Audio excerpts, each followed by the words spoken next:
Assalamualaikum warahmatullahi wabarakatuh. Perkenalkan, nama saya Fauzul Sunatika dari kelas 21 Akuntansi A, nomor NPM 2101020006. Di sini saya akan memaparkan hasil analisis dari artikel yang berjudul Pengaruh Motivasi Kerja Terhadap Tingkat Produktivitas.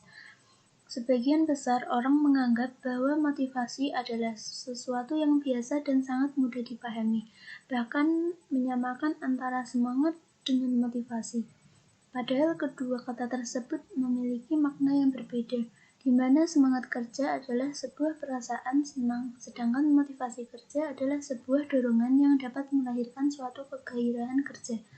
Dan tidak banyak yang tahu bahwa dalam berbagai mata kuliah di berbagai jurusan atau program studi telah banyak memasukkan materi-materi yang berkaitan dengan motivasi, terutama motivasi kerja.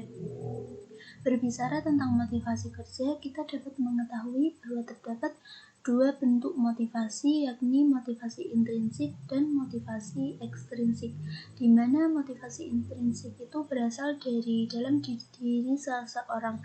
Jadi yang mendorong seseorang untuk semangat melaksanakan tugasnya adalah dirinya sendiri, tanpa ada pengaruh dari orang lain dan dalam bentuk apapun. Sedangkan motivasi intrinsik itu berasal dari luar individu, yang artinya sebuah dorongan untuk semangat bekerja. Itu datang dari orang lain dan dalam bentuk materi maupun non-materi. Ada satu teori yang menjelaskan tentang bentuk motivasi ekstrinsik. Teori tersebut adalah teori Abraham Maslow yang identik dengan piramidanya. Nah, piramida tersebut memiliki 5 tingkatan, yang mana tingkatan pertama berkaitan dengan pengembangan diri, seperti memberi pelatihan kepada individu atau kelompok untuk meningkatkan potensi yang dimiliki. Tingkatan kedua berkaitan dengan reward, misalnya ketika seorang individu memiliki kinerja dan prestasi yang baik, maka untuk mengapresiasinya dapat diberikan reward berupa pujian ataupun kenaikan jabatan, gaji, upah, dan lain-lain. Tingkatan ketiga berkaitan dengan interaksi yang baik antara satu sama lain dalam lingkungan kerja yang sama, saling mencintai dan menjadi satu kesatuan. Tingkatan keempat berkaitan dengan jaminan rasa aman bagi seluruh elemen di dalamnya, tidak hanya tentang fisik, tetapi juga mental, psikis, dan intelektual. Tingkatan kelima berkaitan dengan pemenuhan kebutuhan dasar seperti makan, minum, istirahat, dan tempat kerja atau tinggal. Dalam teori tersebut dapat kita memahaminya sebagai bentuk timbal balik antara dua belah pihak atau lebih. Ketika kebutuhan-kebutuhan itu terpenuhi, maka akan dapat meningkatkan motivasi seseorang untuk bekerja lebih baik dan lebih produktif dalam mencapai tujuan organisasi. Nah, motivasi dan produktivitas itu apa hubungannya?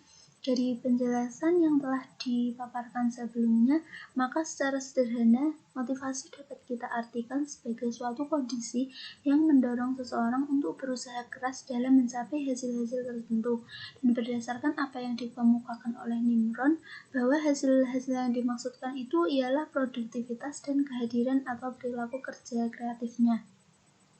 Dalam hal ini teringat seorang mahasiswa yang bernama Jerome Pauline, mahasiswa yang menempuh pendidikan S1 di Waseda University Jepang. Dia memiliki motivasi yang sangat tinggi setiap harinya.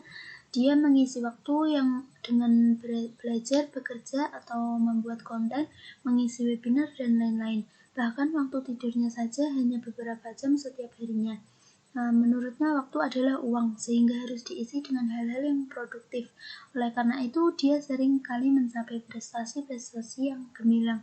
Dari cerita singkat tersebut, kita dapat menarik suatu kesimpulan bahwa motivasi dan produktivitas merupakan dua hal yang memiliki keterkaitan satu sama lain. Ketika seseorang memiliki tujuan yang ingin dicapai, maka akan menumbuhkan sebuah keinginan atau dorongan untuk bekerja lebih produktif demi tercapainya goals. Terlepas dari itu, seringkali kita menemukan atau bahkan kita sendiri yang mengalaminya saat hendak melakukan suatu pekerjaan, tiba-tiba langkah kita terhenti. Motivasi bekerja menurun sehingga berakibat pada seluruh aktivitas yang hendak kita lakukan seakan-akan tidak ada gunanya lagi. Nah, faktor apakah yang menyebabkan hal itu terjadi? Ada beberapa faktor yang memicu turunnya motivasi kerja seseorang. Beberapa di antaranya adalah yang pertama, kondisi kerja. Kondisi kerja yang nyaman dapat dilihat dari dua unsur, yakni lingkungan fisik dan non-fisiknya. Apa pengaruh dari dua unsur tersebut? Sebelumnya perlu diingat kembali bahwa lingkungan fisik itu berkaitan dengan sarana dan prasarana yang disediakan. Misalnya berkaitan dengan K3 atau kesehatan dan keselamatan kerja. Nah, apabila ketersediaan K3 kurang memadai, maka memicu kurangnya atau menurunnya motivasi kerja seseorang. Begitupun sebaliknya, apabila K3 yang dibutuhkan terpenuhi, maka akan semakin berdampak pada motivasi kerja.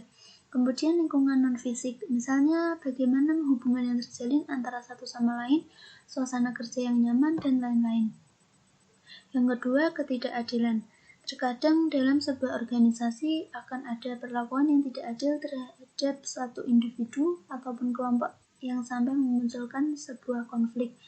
Nah, yang ketiga ada penghargaan. Motivasi dan penghargaan memiliki hubungan sebab akibat yang positif. Dengan adanya reward, maka sudah pasti akan membuat motivasi kerja dari individu akan semakin meningkat dan mendorong yang lainnya untuk juga meraih hal yang sama.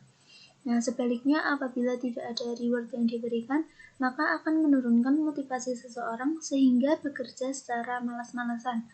Yang keempat ada masalah pribadi.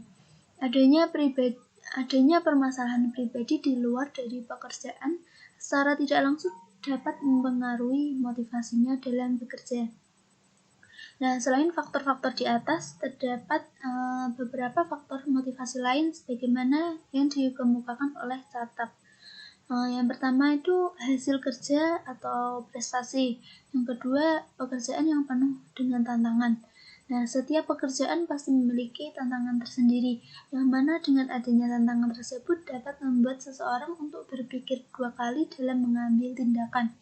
Tetapi di sisi lain, dengan adanya tantangan tersebut, semakin memotivasi seseorang untuk bertindak karena adanya rasa penasaran dan jiwanya yang tertantang. Yang selanjutnya yang ketiga, yaitu tanggung jawab yang lebih besar. Nah, tanggung jawab ibarat sebuah beban yang harus benar-benar dipikul saat diberi kepercayaan untuk memegang sebuah tanggung jawab. Maka akan mendorong seseorang untuk lebih hati-hati dan bekerja keras dalam melaksanakan beban tersebut. Dan yang terakhir yaitu kemajuan dan pertumbuhan. Demikian hasil analisis yang bisa saya buat. Bila ada kesalahan, saya mohon maaf yang sebesar-besarnya. Wassalamualaikum warahmatullahi wabarakatuh.